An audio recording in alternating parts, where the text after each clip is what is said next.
तो हमने उसी चीज़ को ध्यान में रखते हुए एक आसान भाषा में एक ऐसा म्यूज़ियम बनाने की कोशिश की है जिसमें हमारे फॉरेस्ट्री रिसर्च की भी जानकारी समझ भी बन जाए, साथ में जो हमारा इकोसिस्टम है उसके बारे में लोगों को जानकारी मिल सके। क्योंकि यहाँ पर हमारे फॉरेस्ट स्टाफ के लोग भी आते हैं, सीनियर ऑफिसर्स भी आते हैं, किसान भाई भी आते हैं दूसरे कामों के लिए, स्टूडेंट्स भी आते हैं। तो लैंग्वेज हमने बहुत सिंपल और शोर रखने की कोशिश की है।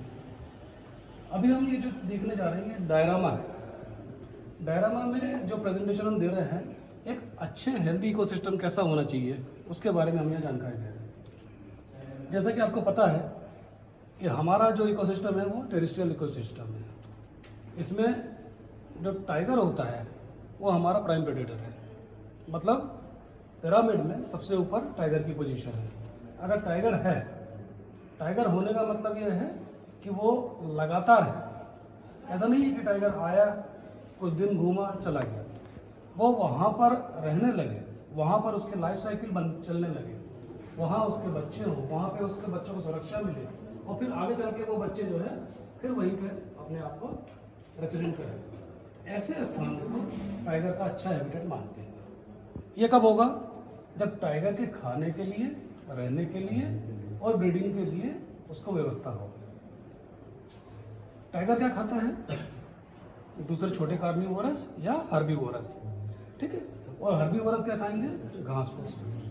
और घास फूस तभी किसी जंगल में होती है जब वहाँ पे पर्याप्त मात्रा में नमी हो, ह्यूमस हो, पानी हो। तो ऐसे जंगल में जब हर्बीवोरस वहाँ पे पर्याप्त मात्रा में रहते हैं तब टाइगर या दूसरे कार्निवोरस वहाँ पहुँच जाते हैं। तो ऐसा हेल्दी इकोसिस्टम हमारे यहाँ पे अधिकतर हमें नेशनल पार्क के इलाकों में देखने को मिलता है। अगर हम नए एक से सीन की बात करें तो ये जो आप देख रहे हैं नीचे स्पॉटेड डियर है, ऊपर बंदर है, लंगूर। ये जो कॉमन सिलिज्म है, ये दोनों का इनका जो आपसी व्यवहार है ये हमें हर नेशनल पार्क में जहाँ पर ये दोनों जानवर मिलते हैं देखने को मिलता है। होता क्या है, बंदर झाड़ पे रहता है और वो झाड़ पे तभी चढ़ता है जब उसे आराम करना हो या पत्ती या फल खाना हो। जब वो पत्ती फल खाने के लिए ऊपर चढ़ता है तो बंदर की एक आदत होती है कि वो किसी भी पत्ती या फल को पूरा नहीं खाता है, वो आधा खाता आधा फेंक देता है। तो जो फेंका हुआ उसका फल या पत्ती है उसको खाने के लिए दूसरे हर्बीवोरस नीचे की तरफ आ जाते हैं। ये तो वो एक भाग। दूसरा, चीतल की सूंघने की शक्ति तेज होती है। मान लीजिए टाइगर यहाँ से आ रहा है और हवा यहाँ से चल रही है, तो हवा के साथ टाइगर की या दूसरे प्रेडेटर की गंध चीतल को पहले मिलेगी, तो वो अलार्म कॉल देना चालू कर देता है। जैसे ही वो अलार्म कॉल चालू करता है, ऊपर बैठा जो बंदर है जो लापरवाही से उछल कूद कर रहा है वो किसी डिगाल को मजबूती से पकड़ के बैठ जाता है। वो किस वजह से अलार्म कॉल, मतलब किस वजह से देता था अलार्म को? चीतल क्या करता है, जमीन में पैर पटकने लगता है और जोर जोर से कूक कूक की आवाज़ निकालता है। तो वहाँ के आसपास के सारे जानवर जो है वो भी अलर्ट हो जाते हैं और ऊपर बैठा बंदर भी अलर्ट हो जाता है। नहीं तो क्या होगा, टाइगर धीरे से जाके अगर जोर से दहाड़ेगा तो हो सकता है एक आध बंदर जो वो है डर के मारे स्लिप होकर नीचे गिर जाए। दूसरा एक और फायदा होता है, अगर ओपन एरिया है तो वहाँ पर लंगूर या बंदर की विजिबिलिटी ज़्यादा होती है, वो दूर से देख लेता है कि कोई जानवर आ रहा है, तो बंदर फिर अलार्म कॉल देना चालू कर देता है। वैसी स्थिति में घास में बैठा हुआ दूसरा हर्बीवोरस जो आराम कर रहा है वो अलर्ट हो जाता है। तो ये दोनों जो है एक दूसरे को पूरी तरह से मदद करते रहते हैं। तो ये सीन आपको किसी भी नेशनल पार्क में देखने को मिल जाएगा जहाँ पर ये दोनों जानवर आपको मिलते हैं। ये है वाइल्ड बोर, इसको जंगल का हल भी कहते हैं। ये जमीन की मिट्टी पलटाता है। ये खाता क्या है? कंदमूल, है ना।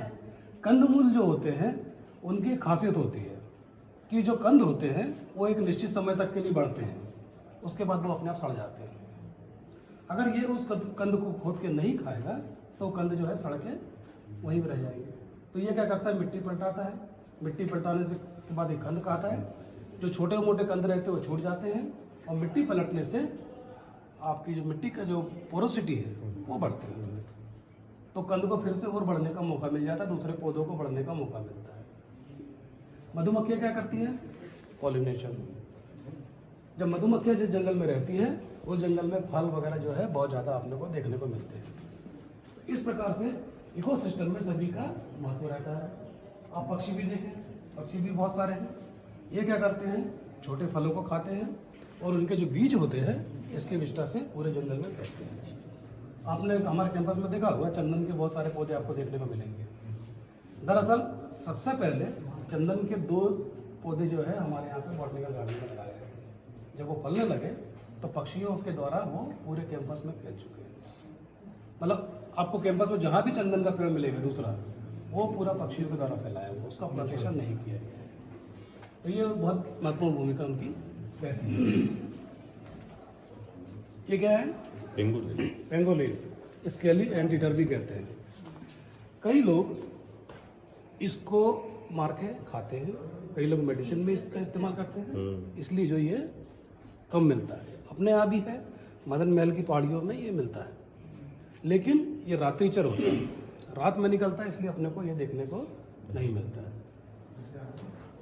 ये क्या करता है, दीमक की जो बाबी होती है, जो अपने हाथ से तो अपन नहीं फोड़ पाते, लेकिन ये उसको फोड़ता है, इसकी जो जीभ है उसके अंदर डालता है, उसमें से फिर वो दीमक जो है चिपक जाती है, उसको ये खाता है। ठीक उसी प्रकार चींटी को भी ये खाता है। ये विलुप्त हो रहा है अभी, विलुप्त होने की कगार पे। कगार तो नहीं बोल सकते एक्चुअली। क्या होता है, बहुत से ऐसे पशु हैं जो रात को निकलते हैं, हमें पता नहीं होता। हम लोग बहुत से सांपों को भी विलुप्त प्राय बोल देते हैं, लेकिन जनरली होता क्या है, सांप हम देखते ही भाग जाते हैं, हम सांप देखना ही नहीं चाहते। लेकिन बहुत से सांप ऐसे हैं जो कॉमन है, लेकिन हम लोग उनको पहली बार देखे हैं या बहुत कम देखते हैं, तो हम उनको विलुप्त प्राय बोल देते हैं। जनरली वो हमारे नॉलेज में नहीं रहते हैं। हाँ, ये जो है राल, ये बैन आइटम है, नेशनलाइज आइटम है, इसको निकालना मनाही है। साल की जो राल होती है वो लोभान में इस्तेमाल की जाती है, लेकिन पहले के समय में ये जब बैन नहीं रहता है तो लोग इलीगली क्या करते हैं, झाड़ को कट मारते हैं, राल निकलती है। लेकिन सबसे बड़ा प्रॉब्लम क्या होता है, साल के पेड़ में राल निकालने के लिए यदि आपने कट मारा तो इसमें साल बोरर कीड़े का इन्फेक्शन आ जाता है, इसलिए इसके लिए अवॉइड किया जाता है। दूसरा, बार बार राल निकालने से पेड़ कमज़ोर भी हो जाता है। तो ऐसे कमज़ोर पेड़ साल बोरर कीड़े के बहुत जल्दी इन्फेक्शन देते हैं। ये जो सीन आप देख रहे हैं, ये जंगल का फूड वेब का या फूड चेन का बहुत अच्छा एग्जाम्पल है।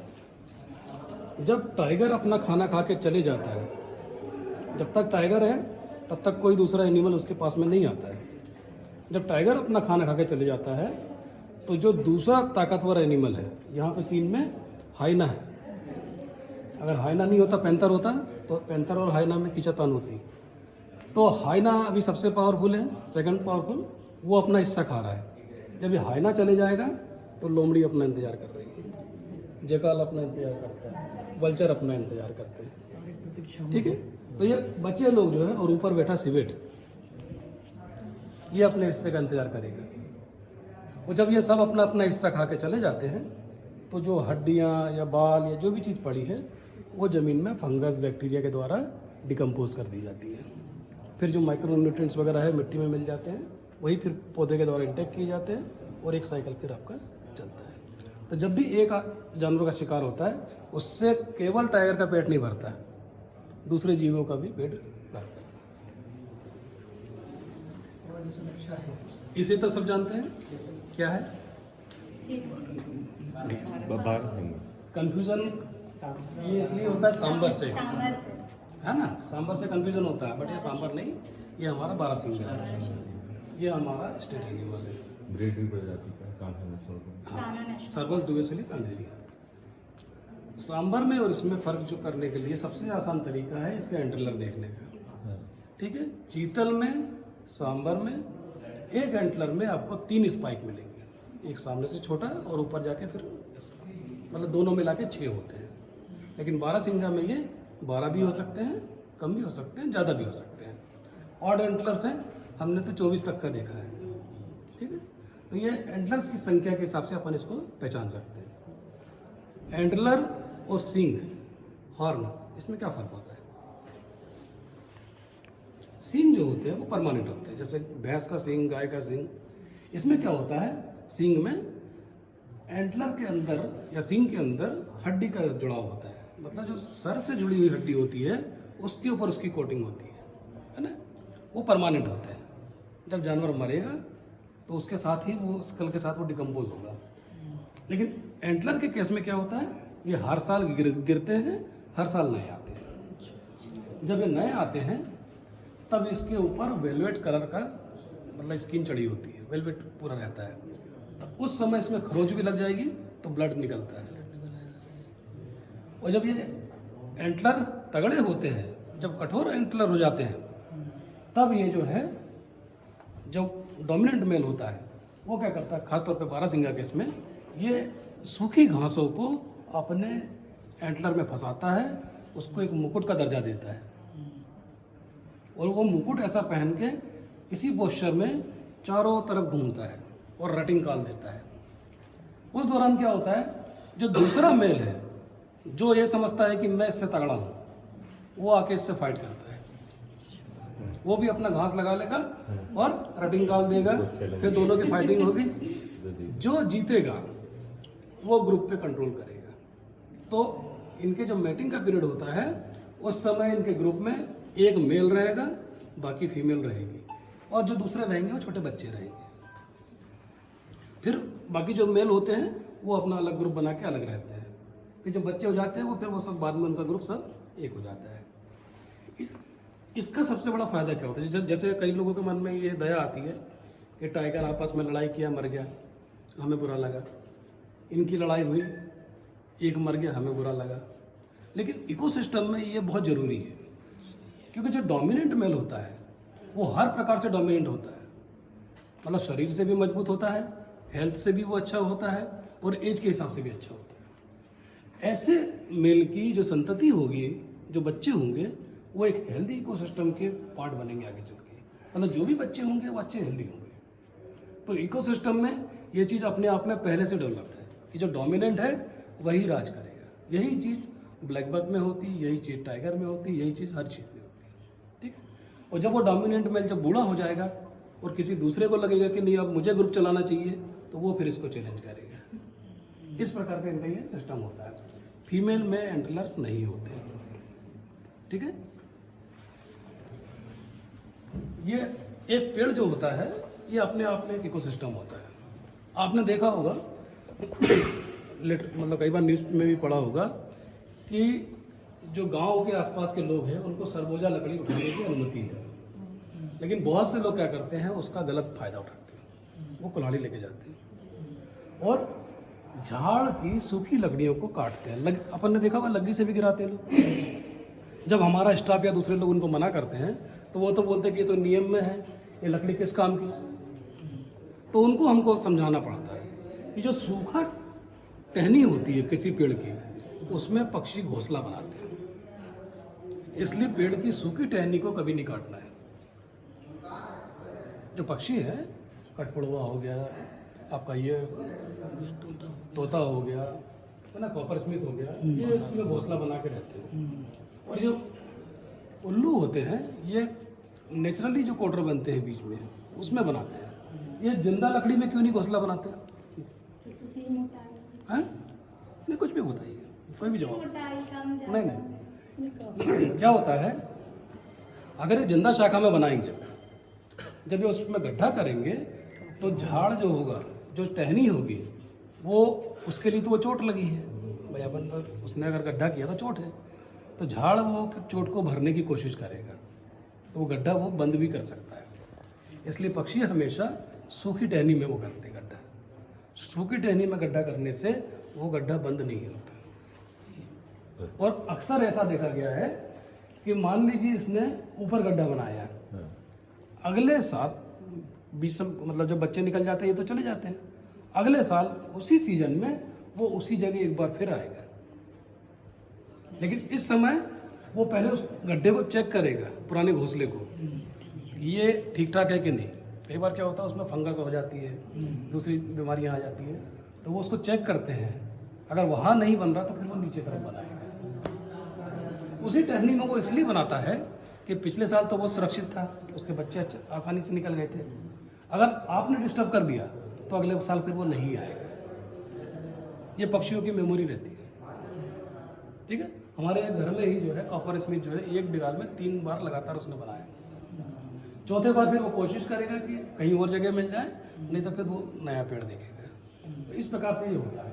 दूसरा, जब ये घोंसला बनाते हैं या घोंसले में बच्चे रहते हैं या अंडे रहते हैं, एक जो होता है जोड़ी का वो घोंसले के अंदर रहेगा, दूसरा घोंसले से ज़रा दूर बैठा रहता है, ऑब्जर्व करता है, ताकि सांप या बिल्ली या दूसरे कोई जानवर उस तरफ जब जाते हैं तो वो दूर से आवाज़ देके उसको अलर्ट कर देता है। फिर दोनों मिलके या इन्हीं की प्रजाति के और पक्षी मिलके, आपने देखा होगा कई बार बिल्ली सब हल्ला करके भगाते हैं, तो जब दूर से अलर्ट कर देते हैं तो वो आके फिर वो सांप या जो भी जानवर है उसको वो चोंच मार के या हल्ला करके भगा देते हैं।